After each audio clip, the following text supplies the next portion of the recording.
빌립보서 2장 우리가 18절까지 보았습니다. 오늘 19절서부터인데요. 19절서부터 보기 전에 그 빌립보서 2장 17, 18절에 보시면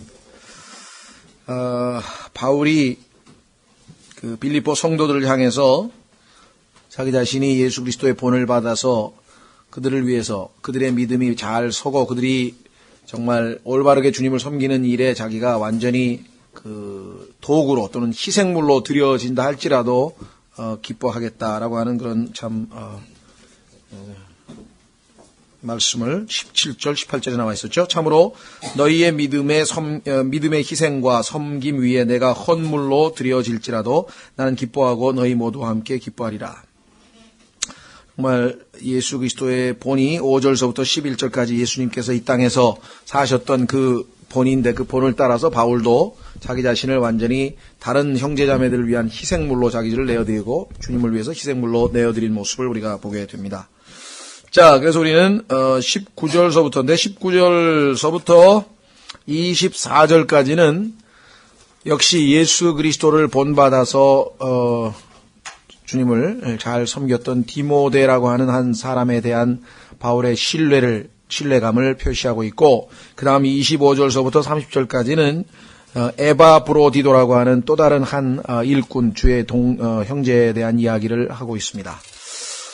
참 하나님께서는 바울과 같이 하나님의 그 일을 수행하는 사람들에게 그렇게 필요한 사람들을 붙여주셨다는 것을 우리가 보게 되고요.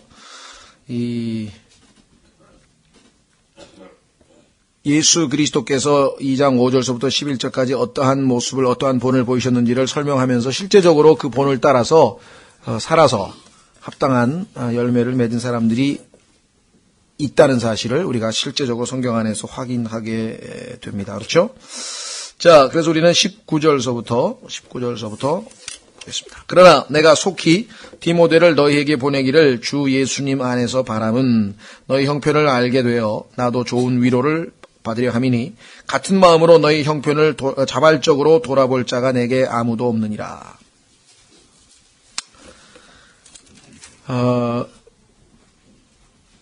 바울에게도 바울과 동일한 마음, like-minded라고 하죠. 같은 마음으로, 동일한 마음으로 빌립보 성도들을 향해 를 채우고 그들을 돕고 그들을 어떻게든지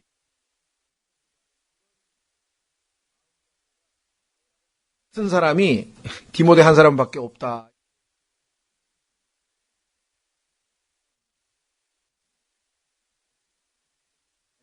자녀이죠. 그 자녀인데 디모데에 대해서 가장 그래도 사도행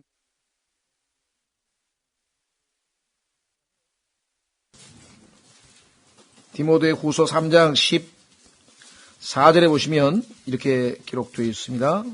그러나 너는 배워서 확신하게 된 것들 안에 거하라. 내가 그것들을 누구에게서 배운 줄 알며. 이 누구는 사도행전에 보니까 사도행전이 아니죠. 디모데 전서인가요? 그 어머니하고 외할머니하고, 자, 어머니는 유대인이고 이 디모데의 아버지는 헬라 사람이었습니다. 근데 아마 성경에 안 나와 있지만 뭐 아버지가 일찍 돌아가셨는지 아니면 아버지가 헬라 사람이어서 그랬는지 모르지만은 신앙 교육은 어머니하고 할머니로부터 받았다고 그렇게 되어 있고, 그래서 여기 보시면 그때 어린 시절부터 15절부터 보시면 또 어린아이 때부터 내가 거룩한 성경 기록들을 알았나니 그것들은 능히 너를 지혜롭게 하여 그리스도 예수님 안에 있는 믿음을 통해 구원에 이르게 하느니라. 우리가 지금 교회에서 주일학교를 통해서 열심히 가르치고 있지만 정말 일주일에 한 3, 40분 그건 거의 아무것도 아니거든요. 신앙교육은 하여간 집에서 이루어져야 되는데 정말 뭐 여러분들이 그 앉혀놓고 아이들을 신앙교육 시킨다는 게 그게 쉬운 일은 아니죠. 그래서 적어도 같이 성경을 읽는 훈련을 시켜 성경을 같이 읽던가 아니면 본인들을 옆에서 지켜서 성경 읽는 훈련을 시키고, 그 다음에 같이 기도하는 시간 뭐 이런 것들을 정말 잘 확보하지 아니하면 어린아이들 신앙교육을 우리가 거의 부모님과 시간을 다 보내고 있기 때문에 부모님이 1차적으로 책임을 잘 감당을 하셔야 합니다. 디모데도 이 어머니 또 외할머니 두 분의 그 참 신실함을 따라서 이렇게 양육이 되었는데 나중에 이 하나님 앞에 이렇게 크게 쓰인 분들의 그 간증을 들어보면 어머니로 인해서 어떤 그 신앙의 어떤 결정적인 영향을 입은 사람들이 의외로 많은 것 같아요. 그렇죠?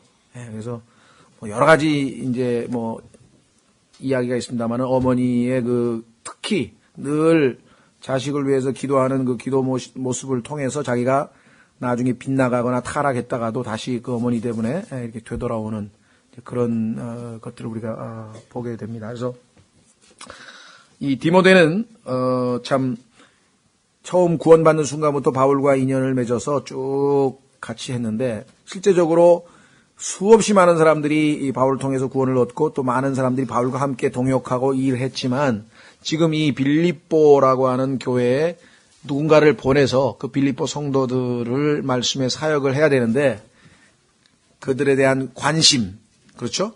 관심 없이 저기 할 수는 없으니까. 그래서 바울의 마음과 똑같은 심정을 가지고 빌립보 성도들을 사역하고 돕고 하고자 하는 마음을 이 디모데가 가지고 있었다. 자, 다시 19절 가시면 빌립보서 2장 19절 그러나 내가 속히 디모데를 너희에게 보내기를 주 예수님 안에서 바라면 너희 형편을 알게 되어 나도 좋은 위로를 받으려 함이니.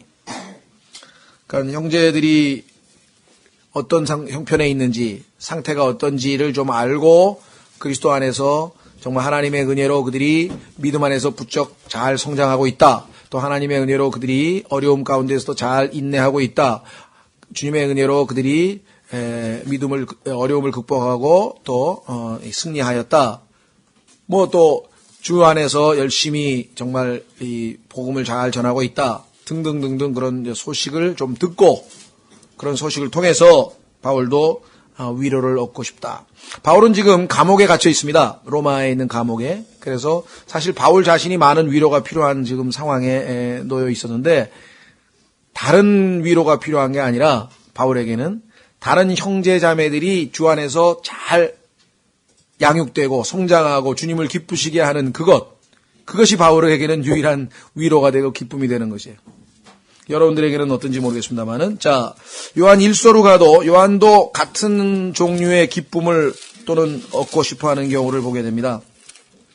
여러분들에게는 어떤 소식이 여러분을 가장 기쁘게 하는지 제가 모르겠습니다만은 요한의 경우에는 이렇게 기록을 했습니다. 요한 2서로 가보십시오. 요한 2서.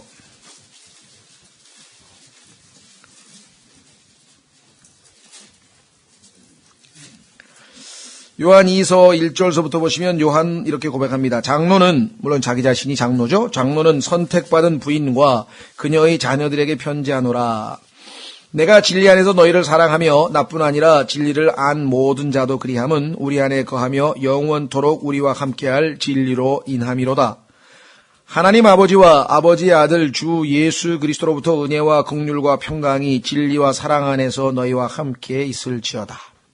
글쎄요, 여러분들이 구원받기 전에 은혜, 긍휼, 평강, 진리, 사랑 이건 뭔지 알았습니까? 이 어마어마한 하나님 말씀 하나하나에 담겨져 있는 깊은 의미를 우리가 생각하면 이 모든 것들이 우리 그리스도인의 삶에 아주 익숙하고 자연스럽고 그것 자체가 이미 우리가 변화되는 것을 입증하는 것이겠죠. 그렇죠? 자, 여기 보시면 4절에 내 자녀들이 우리가 아버지께 명령을 받은 대로 뭐라 그랬습니까? 진리 안에서 걷는 것을 보고 내가 보고 크게 기뻐하였노라. 그리스도인의 기쁨은 다른 형제자매들이 주 안에서 바르게 성장하고 진리 안에서 걷는 것이 기쁨입니다. 그 한 장 넘기시면 요한 3서 마찬가지입니다.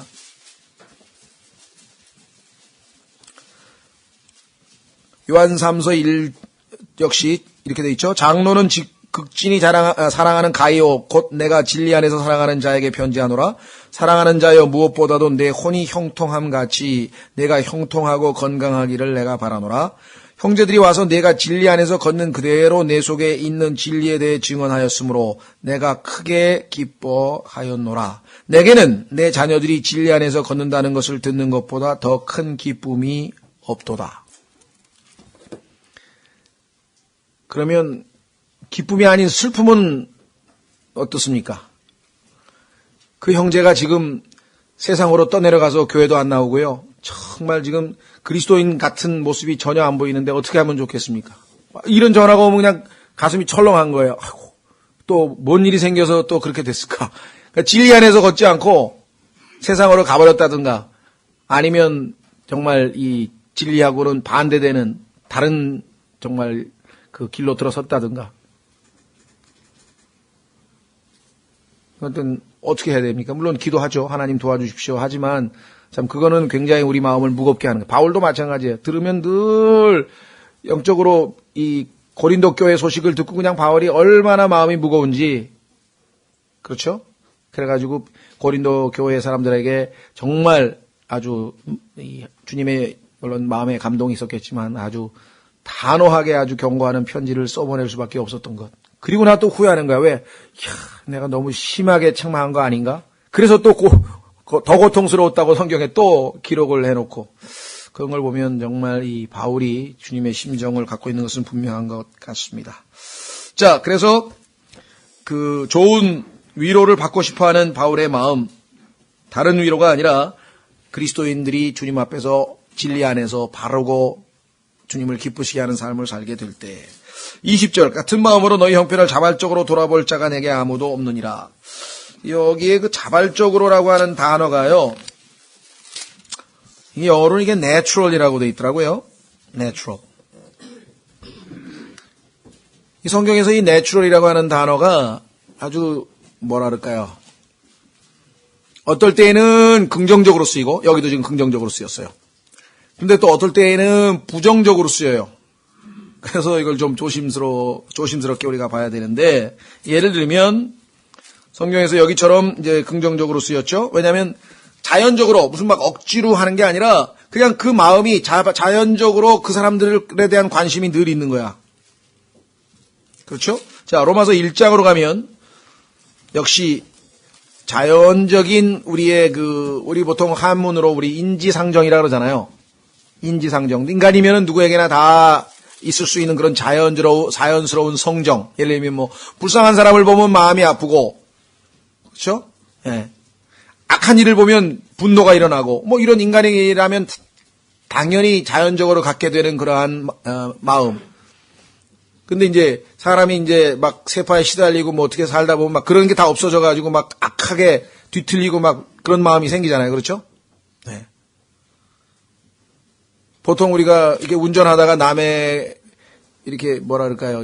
끼어들기를 한다든가 하여간 좀 미안한 일을 했으면 좀 미안하다 그러잖아요. 그래서 요즘에는 그게 뭐 경고등을 켜는 게 미안하다는 거라면서요. 아, 저는 그것도 모르고 또 무식해가지고 요즘 그냥 이제 우리 운전하다가 미안하다고 손을 들고 그랬는데 요즘 손을 안 들고 경고등을 켜는 게 또 어떤 사람이 싹 새치기를 해. 그래서 이제 미안하다고 이제 한마디 할 줄 알았더니 미안하다는 소리 안 하더라고요. 그리고 경고등을 켜길래 아니 왜 갑자기 경고등을 왜 켜놨는데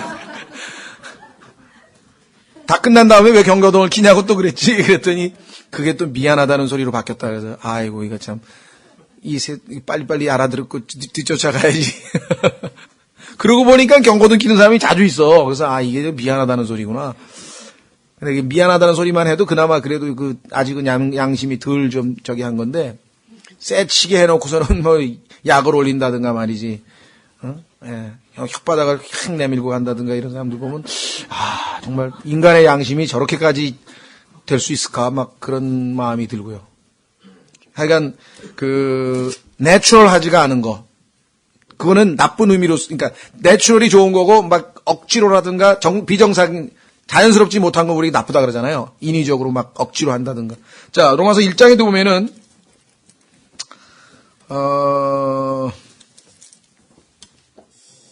26절에 보시면 여기 보시면 이러한 까닭에 하나님께서 그들을 수치스러운 애정에 내주셨으니 심지어 그들의 여자들도 본래대로 쓸 것을 본성에 어긋나는 것으로 바꾸었으며 여기 때 이제 보시면 그 본래대로 쓴다든가 본성에 어긋나다든가 이렇게 번역이 된 게 natural use라든가 nature에 해당되는 거예요. 그러니까 본성이라고 하는 우리가 태어난 그대로 자연 그대로 있는 그대로 있으면 그게 본성이잖아요. 그렇죠? 예. 그래서 이제 때로는 본성이라고도 번역을 한다 그래요. nature 하면은 자연, 이렇게 아름다운 자연을 얘기할 때도 nature라고 하지만 또 인간의 본성, 태어나면서부터 아담으로부터 그냥 물려받은 어떤 인간의 어떤 이 성품을 얘기할 때도 그렇게 씁니다. 이게 이제 우리말의 한계인 것 같아요. 하나로 표현 못하고. 자, 그러다 보니까 그 밑으로 내려가면은 31절에도 이게 좋은 뜻으로 쓰이죠. 31절에 보면은 인간이 지은 죄를 쭉 수십 개를 열거하는데 그 중에 하나가 뭐가 있습니까? 본성의 애정이 없는 자요. 31절 세 번째. 지각이 없는 자요. 언약을 어기는 자요. 본성의 애정이 없는 자요. 인지상 다시 말하면 인간이라면 당연히 가져야 될 슬퍼할 때 슬퍼하고 기뻐할 때 기뻐하고 그렇죠. 아플 때 괴로워하고 그런데 뭐가 마비됐는지 슬픈데 슬퍼하질 않아. 기쁜데도 그냥 우울해하고 있어. 그럼 이건 뭐가 이상한 거 아니에요 지금. 그런 경우 이게 지금 natural affection. 그런 사람 그게 왜냐면 죄 때문에 인간의 그 성정이 망가졌다는 거예요. 그래서 natural affection이 없는 경우. 그런데 자 이렇게 긍정적으로 쓰일 때가 있죠. 좋은 거예요. natural affection이 있어야 돼. 인간이면 다. 슬플 때 슬퍼해야 돼. 기쁠 때 기뻐하고. 그런데 자 고린도전서 3장으로 가면 여기에는 부정적인 뜻으로 쓰였어요. 부정적인 뜻으로.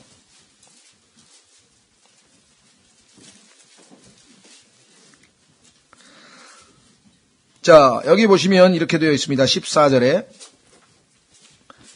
자, 그러나 본성에 속한 사람은 하나님의 영의 것들을 받아들이지 아니하나니 그것들이 그에게는 어리석은 것이니라 또 그가 그것들을 알 수도 없나니 그것들은 영적으로 분별되느니라. 잠깐만, 몇 장이라 그랬나요? 2장이라 그랬나? 3장이라 그랬으니까 죄송합니다. 2장이네요. 2장 14절. 예. 그래도 안 주무시네?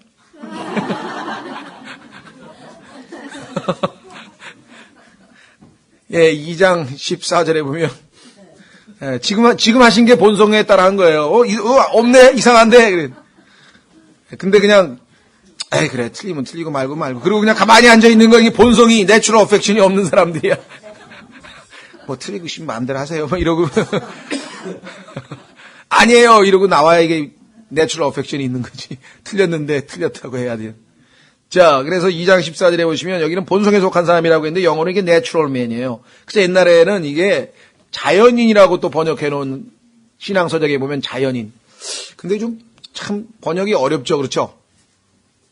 자연인, 그러면 뭐 자연을 사랑하는 사람이라고 또 사람들이 생각하더라고. 뭐 나는 자연인이다. 그러면 뭐 막 그러면, 이 자연을 사랑하는 사람인가 보다. 이게 무슨 소리냐면은, 엄마 뱃속에서 태어난 있는 그대로, 자연 그대로, 가공을 안 했다 이거예요. 그러니까, 여기서는 무슨 뜻으로 쓰였냐면은, 거듭나지 않고 태어난 있는 그대로, 그래서 본성에 속하냐. 그러니까, 아담의 타락한 본성을 가지고 즉 인간의 본성을 지닌 사람은 인간은 뭐예요? 한마디로 하면 창세기 6장에서 하나님께서 인간들을 보시면서 너도 육체에 불과하구나 그랬더니 영적으로 지금 작동을 안 하고 죽어버려가지고 영적인 일에 관심이 없어. 그래서 아주 눈에 보이고 그냥 어떤 그런 물질적인 육체적인 그런 거에만 관심이 있어서 하나님께서 그 노아 홍수 때 심판하실 때 뭐라고 얘기하냐면 너도 육체에 불과하다.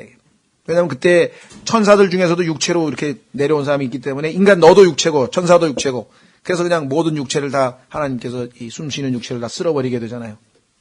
그렇죠? 그러니까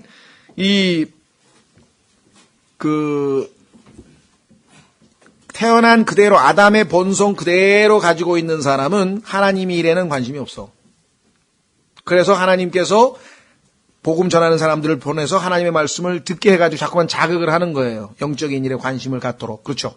자, 그래서 여기서는 내추럴맨이라고 하는 것은 거듭나지 않고 아담의 본성을 그대로 가지고 있는 사람에서 스피리추얼맨의 반대말로 쓰였어요. 그 다음에 이왕 얘기가 나왔으니까 거기 보시면 15절에는 이제 영에 속한 사람이 나와요. 그렇죠? 오직 영에 속한 사람은 이건 spiritual man이야. 그런데 자, 하나님께서 이 세상에 속한 사람을 여러 가지 형태로 이제 분류합니다. 예를 들면 유대인, 이방인, 하나님의 교회 이렇게 나누시기도 하시고, 그 다음에 여기 보니까 셋으로 나눴어요. natural man, 본성에 속한 사람. 그 다음에 spiritual man, 영에 속한 사람. 영적인 사람이야. 그런데 가운데 하나가 있어. 그게 뭐냐? 고린도 교회 사람들이 그 가운데에 해당되는 사람이야. 여기 보세요. 한번 3장으로 가보세요. 넘겨보시면. 형제들아, 내가 영에 속한 자에게 말하는 것 같이 너에게 할 수 없어서 육신에 속한 자 육신에 속한 자가 뭐냐? 카널이라고 하는 말은 이 카니발 아시죠? 카니발이라고 하는 단어도 이 칸이라고 하는 말하면 육체란 뜻이에요. 살덩어리. 예? 그래서 식인종들 카니발을 하면서 막 사람 고기 먹잖아요. 그죠? 예. 그러니까 이 카니발이라는 자동차는 왜 붙였는지 모르겠어서 좀 살벌한데. 카니발이 그 좋은 얘기가 아니죠. 여기도 보면 카널이라 그랬잖아요. 그러니까 형제들아, 내가 영에 속한 사람 자에게 말하는 것 같이 너에게 할 수 없어서 육신에 속한 자 곧 그리스도 안에 있는 뭐라 그랬습니까? 갓난아이들에게 말하는 것 같이 하였노라. 그러니까 내추럴맨은 아니야. 그리스도 안에 들어와 있기는 들어와 있어. 거듭났어. 그래서 이 사람도 하늘나라에 가기는 가. 그런데 베이비야. 아까 얘기한 것처럼 saving faith. 그것만 달랑 가지고 있어. 그 다음에 믿음으로 살지를 않아. 눈에 보이는 대로 살아. 자기 방식대로 그대로 살아. 그 영적으로 성장이 안 돼. 그래서 지금 베이비로 남아있는 거죠. 그래서 꾸준히 영적으로 성장해서 우리가 spiritualman, 영적인 사람이 되면, 그렇죠? 하나님께서 아주 많이 사용하실 수 있죠. 이 육신적인 사람은 하나님께서 어떻게 해야 돼요? 사용하시기 전에. 훈련이 필요한 거야, 훈련. 그래가지고, 많은 단련과 훈련과 징계와 이런 걸 통해 가지고 나중에 점점 자아를 버리고 지난 시간에 우리 지난주에 설교했던 바로 야곱인 뭐예요? carnal man. 그다음에 이스라엘로 이름이 바뀐 건 뭐예요? spiritual man. 자, 조심하세요. 그냥 spiritual man이라고 그래 가지고 항상 그러면 그렇게 사느냐? 육신이 있기 때문에 여전히 말씀드린 것처럼 하나님께서 이스라엘이라고 하는 이름을 주시긴 주셨는데 그다음부터 항상 이스라엘로 하나님이 부르셨느냐? 아니야. 하나님이 이스라엘이라고 이름을 부른 거는 23번밖에 안 돼. 근데 내가 너를 다시는 야곱이라고 안 부르고 이스라엘이라고 부르겠다고 해놓으시고 여전히 야곱으로 부른 적이 45번이야. 이게 육체, 이게 완전히 제거되기까지는 이게 얼마나 끈질기게 우리를 붙들고 있는가 한번 생각해 보세요. 네. 자, 그래서 우리는 여기 지금 뭐 얘기는 좀 나왔습니다만 내추럴이라고 하는 단어도 여기서는 지금 긍정적으로 쓰인 예입니다. 아주 자연스럽게 인간으로서 참 형제사랑 참 어떻게 지내는지 궁금하고 그래서 21절에 참 정말 두렵고 떨리는 마음으로 받을 수밖에 없는 말씀인 것 같아요. 이 구절을 가만히 읽어보면서 스스로를 말씀의 거울에 비춰볼 수밖에 없는데요. 모든 사람이 자기의 일을 추구하고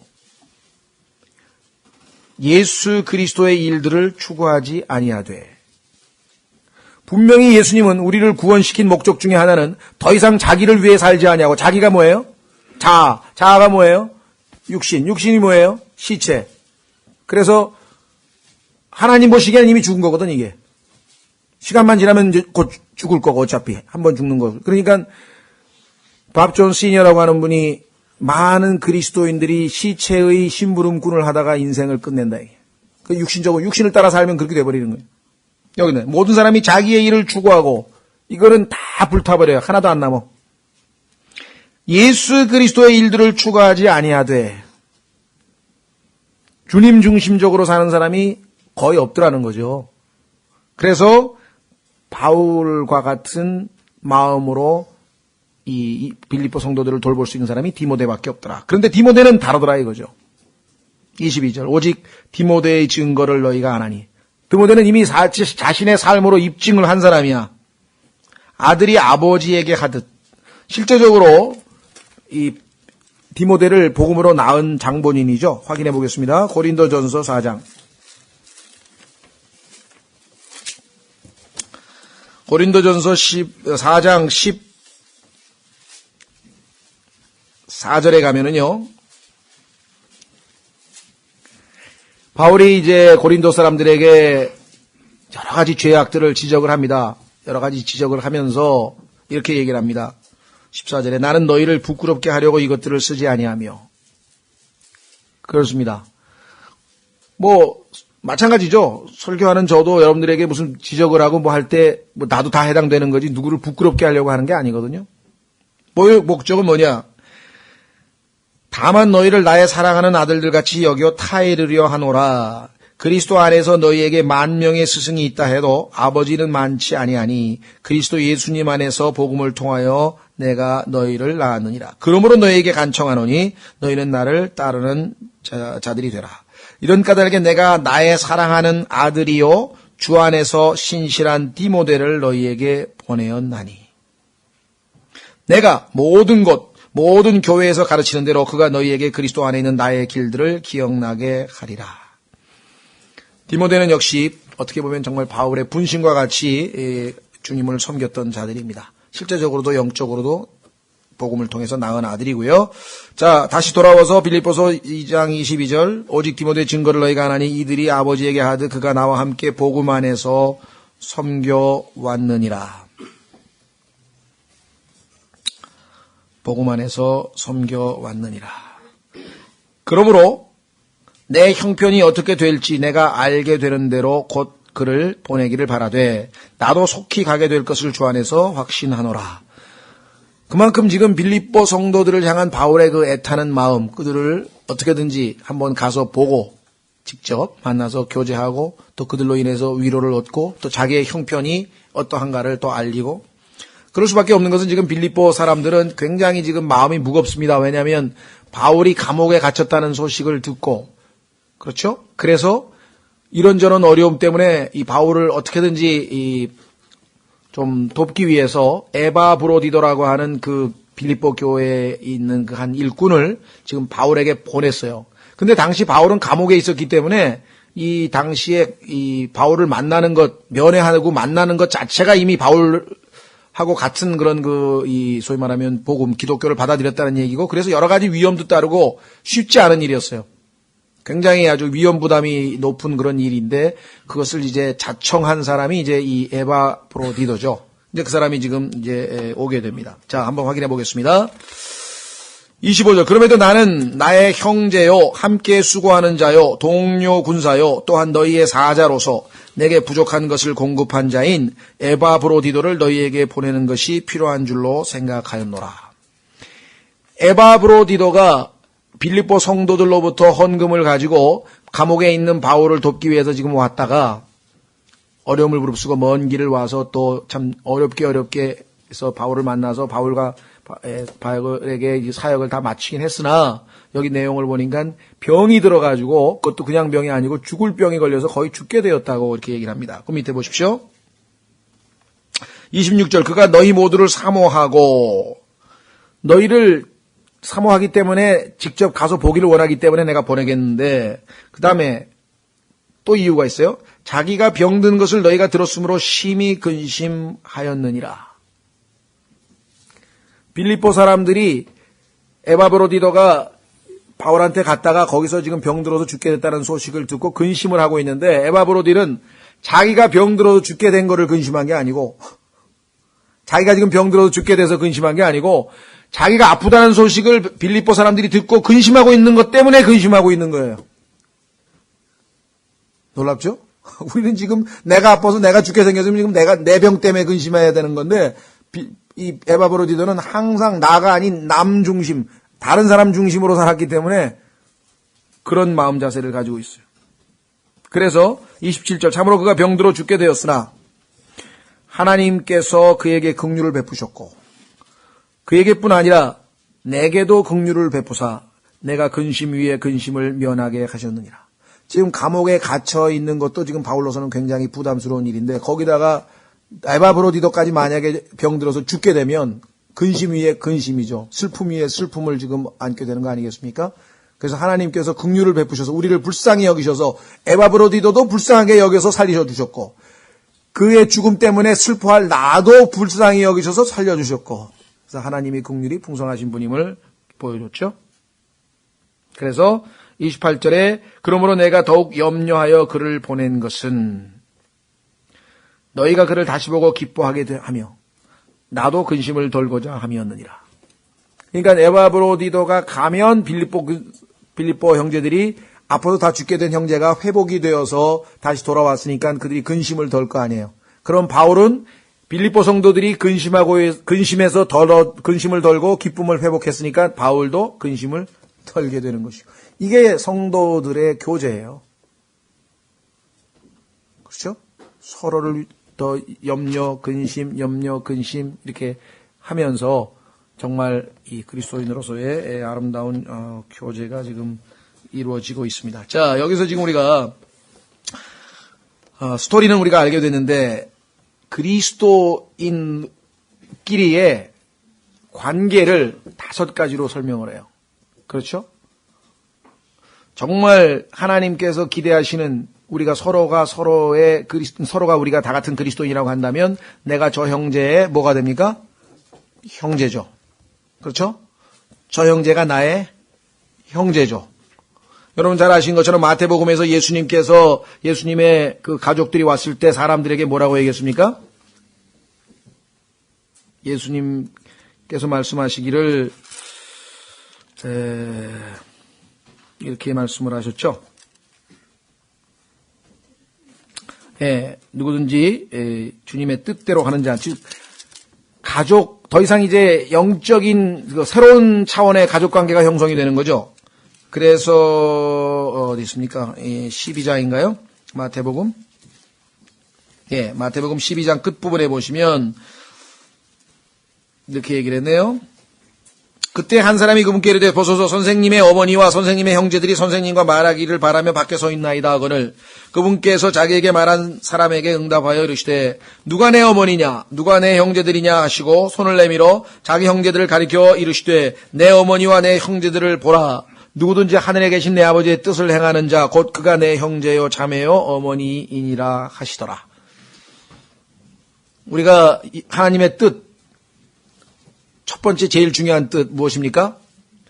모든 사람이 구원을 얻고 진리의 지식에 이르는 것이 하나님의 뜻이니라. 첫 번째 뜻은 적어도 우리가 수행을 한 거 아니에요, 그렇죠?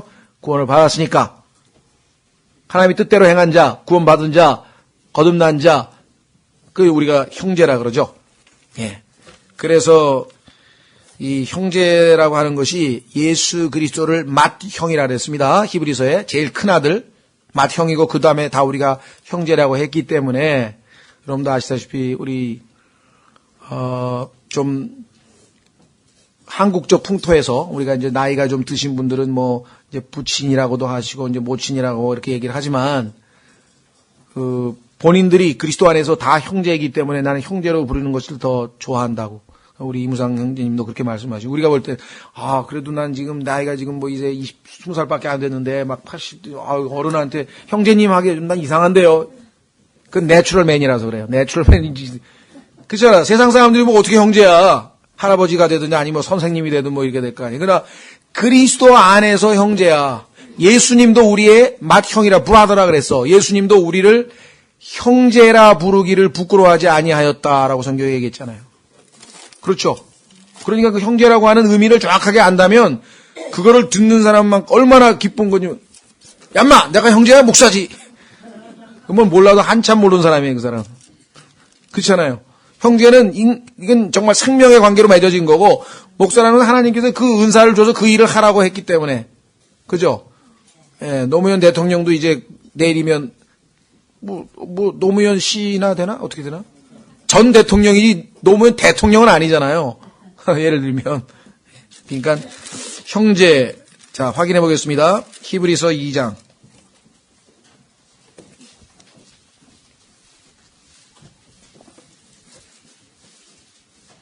히브리서 2장 11절. 히브리서 2장 11절 거룩히 구별하시는 분과 예수님, 거룩히 구별된 자들이 우리들 다 하나에서 났으니 다 뭐예요? 하나님으로부터 나네. 이러한 까닭에 그분께서 그들을 형제라 부르기를 부끄러워하지 아니하시고 이르시되 내가 주의 이름을 내 형제들에게 밝히 보이고 교회의 한가운데서 형제들의 모임이 뭐야? 교회. 여기 성경이 성경을 그대로 설명하잖아요. 건물이 아니고 형제들이 교회야. 형제들에게 밝히 보이고 그 교회의 한가운데에서 노래로 주를 찬양하리이다 하시며 그런데 또 놀라운 게 예수님은 아버지잖아 또 성경에 보니까 예수님의 이름 중에 하나. 또다시 내가 그분을 신뢰하리라 하시고 또다시 나와 하나님께서 내게 주신 자녀들을 보라. 동시에 또 우리는 또 자녀들이야. 그렇죠? 형제들인 동시에 예수님의 자녀들도 되는 그런 것이죠. 자, 그래서 우리는 첫 번째 관계 그리스도 안에서 형제된 두 번째 빌립보서 2장 함께 수고하는 자라 했어요.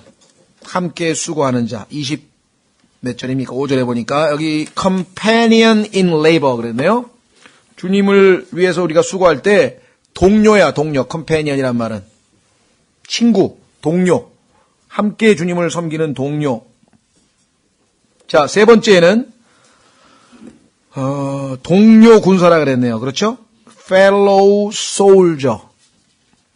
여러분들 우리나라 말로 하면 전우야 전우. 전우의 시체를 넘고 넘어. 그죠? 네. 전우.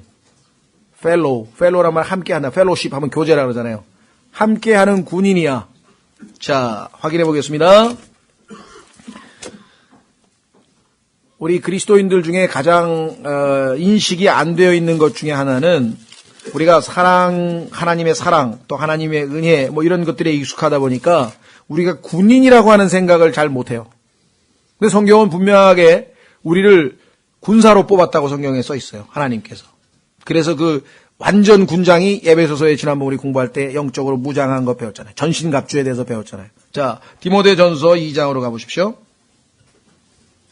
죄송합니다. 디모데 후서인가?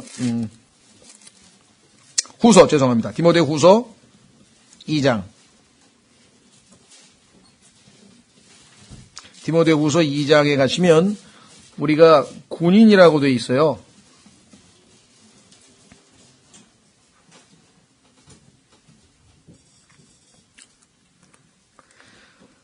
자, 디모데후서 2장 3절. 그러므로 너는 예수 그리스도의 좋은 군사로서 고난을 견디어내라.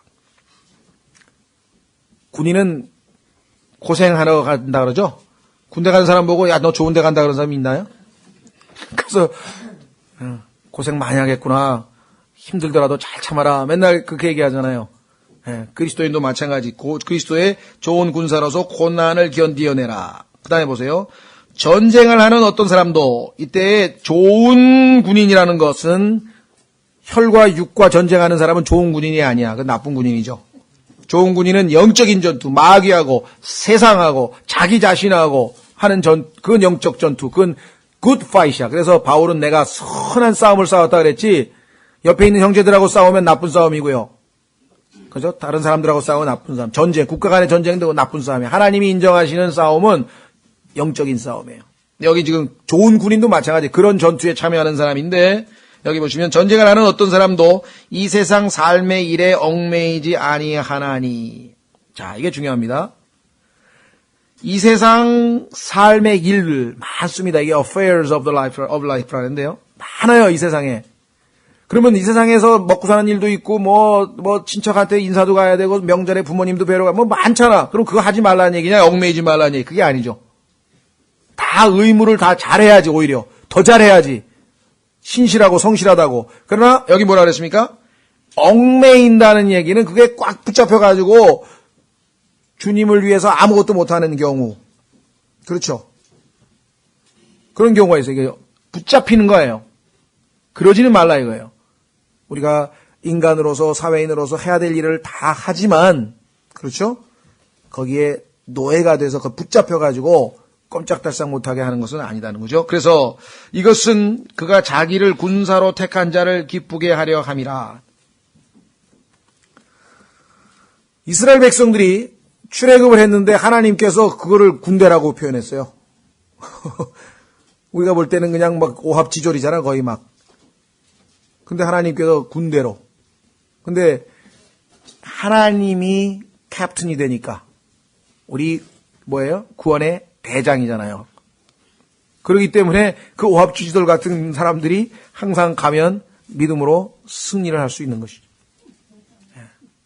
이상한 전법을 써가지고 전술이 이상해.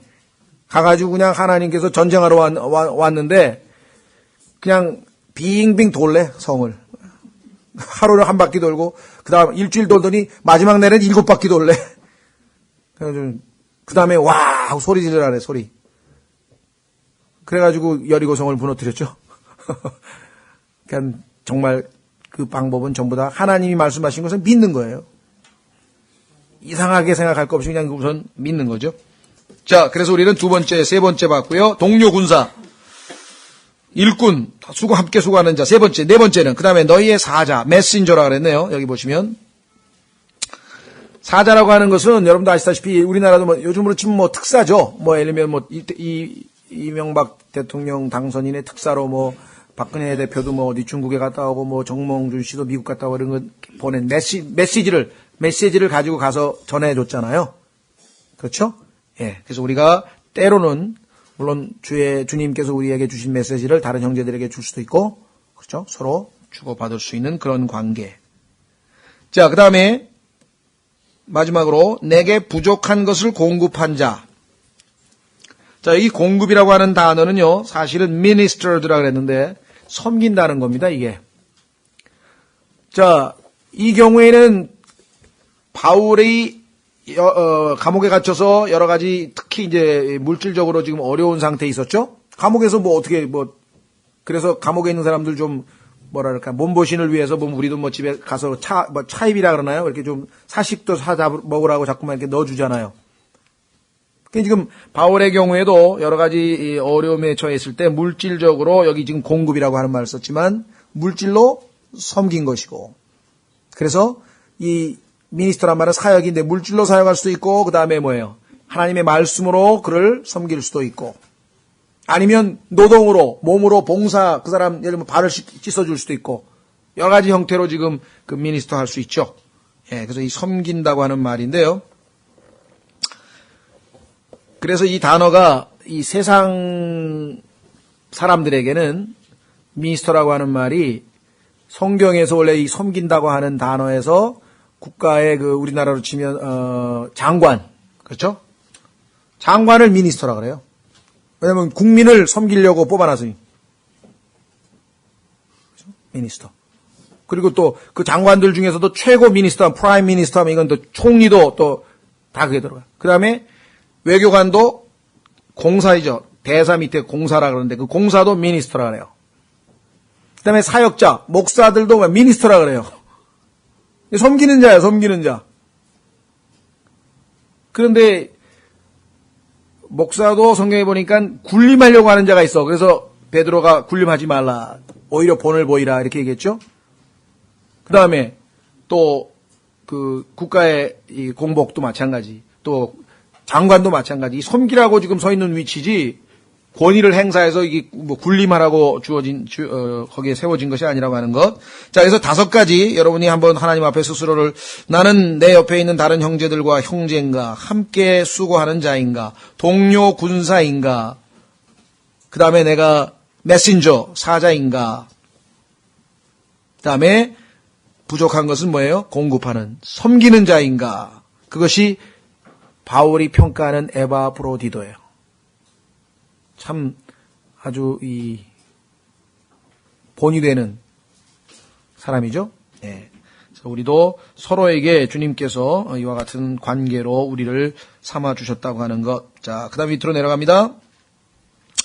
아까 우리 봤었죠. 26절. 그가 너희 모두를 사모하고 참 형제가 어떻게 지내는지 보고 싶다는 거죠. 자기가 병든 것을 너희가 들었으므로 심히 근심하였느니라. 자기 근심이 아니고 다른 사람 근심을 했습니다. 27절. 참으로 그가 병들어 죽게 되었으나 하나님께서 그에게 긍휼을 베푸셨고. 그렇습니다. 우리 고린도 후서에서 하나님께서 우리에게 어려움을 겪게 하시는 그 이유가 나와 있잖아요. 한번 확인해 보겠습니다.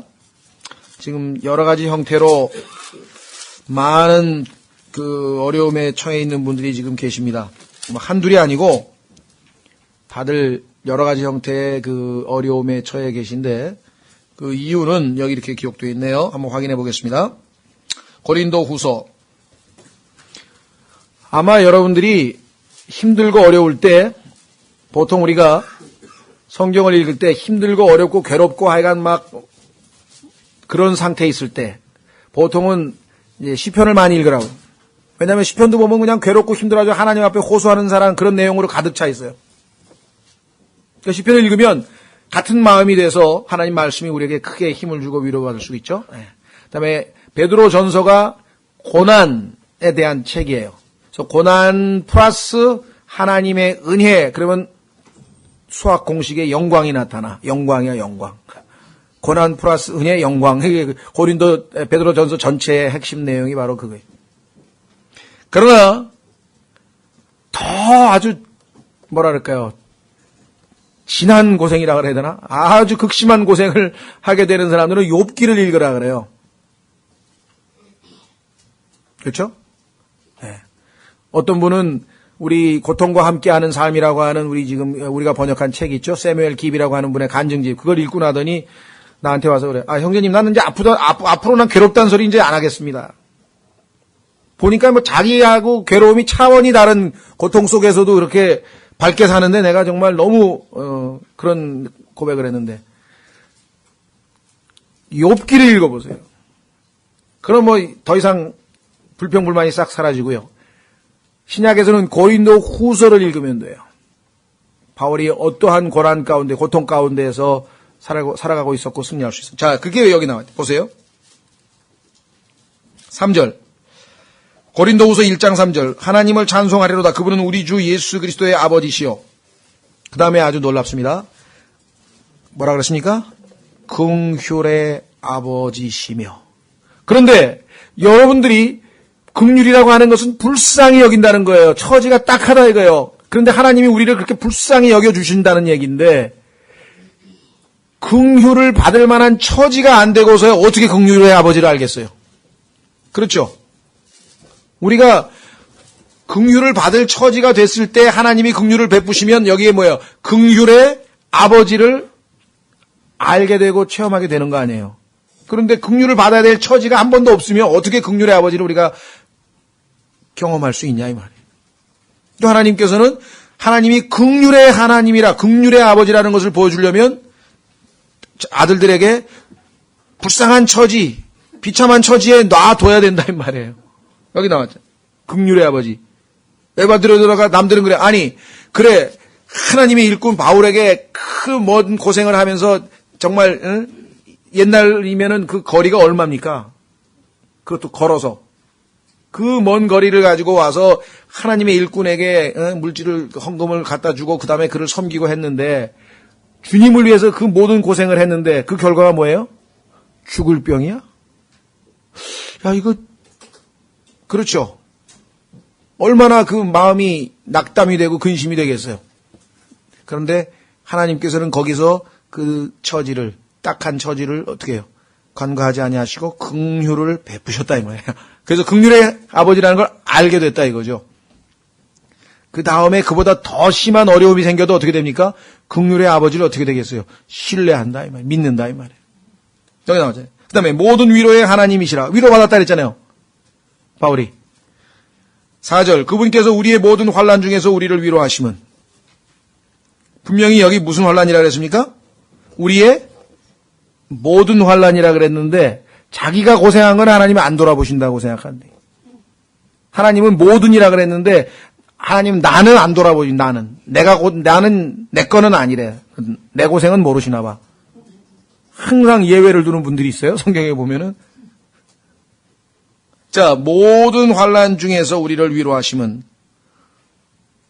자, 중요한 거는요. 전치사 in이라고 하는 건데 in our tribulation.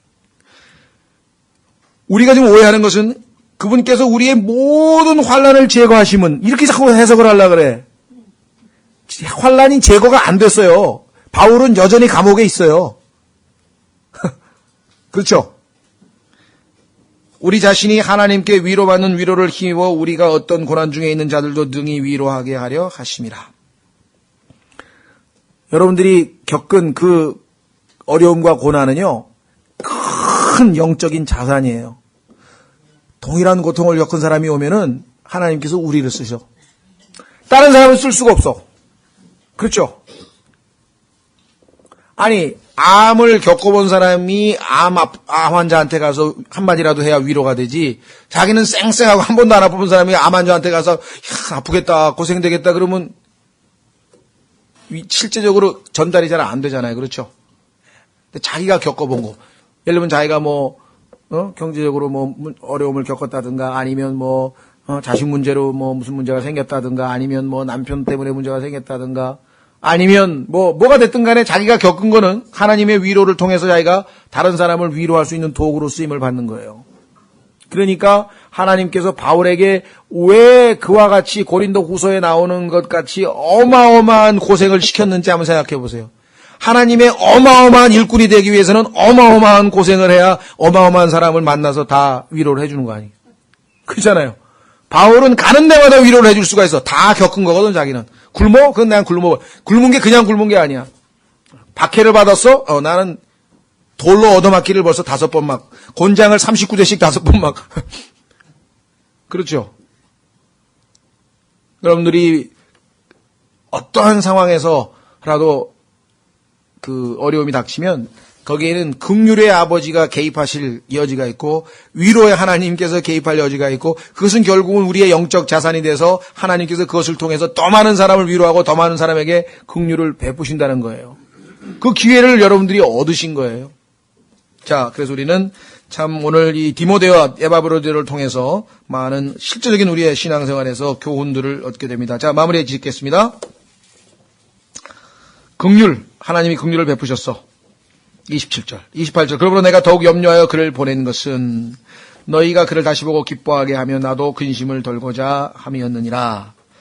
그래서 29절에 뭐라고 권면합니까? 그런즉 주 안에서 모든 기쁨으로 그를 받아들이고,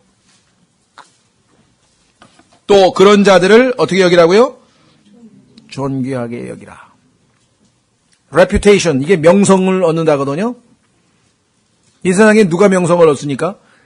글쎄 요즘에 이렇게 막 reputation 유명해진 사람들 많잖아요. 인수위에 위원도 있을 것이고, 유명한 스포츠 스타도 있을 것이고, 하여간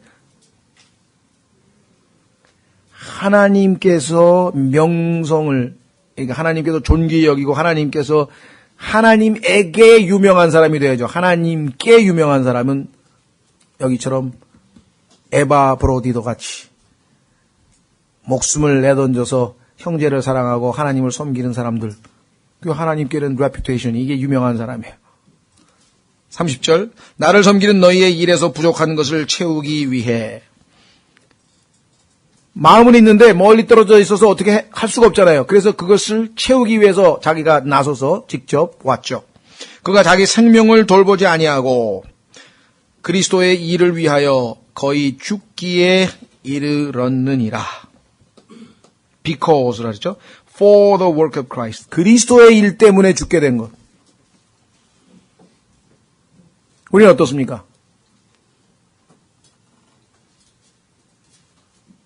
우리가 보통 이 세상에서 무슨 어떤 온몸을 다 던져서 열심히 일해가지고 그냥 어떤 사업에 성공하려고, 아니면 자기 분야에서 이렇게 뛰어나게 하려고 해서 그냥 믿지 않는 사람들이 모든 걸 다 던져서 열심히 하는 사람들 있잖아요. 그렇죠? 나중에 아프고 이런 것. 근데 에바브로디도는 자기를 위해서 죽기까지 고생한 것이 아니고, 여기 나와 있죠. 주의 일, 여기다 그리스도의 일. 21절에도 나왔잖아요. 예수 그리스도의 일들을 추구하지 아니하되 주의 일을 위하여. 자, 그래서 우리는 정말 이 디모데와 에바브로디도를 통해서 예수 그리스도를 본을 삼고 예수 그리스도께서 자신을 낮추시고 죽기까지 순종하신 그 순종하는 삶을 실제적으로 따르는 삶을 살았던 두 형제를 살펴봤고, 이들도 역시 우리에게는 본이 되는 그러한 분들이죠. 자, 다음 시간에는 이제 1절서부터 17절까지 거의 이제 바울이 자기 자신 역시 어떤 방식으로 주님을 따랐는지, 세 번째에 주님, 디모데, 에바브로디도, 그 다음에 이제 다음 시간에는 바울이 어떻게 주님을 따르는지 우리가 살펴볼 시간입니다. 다 같이 일어나서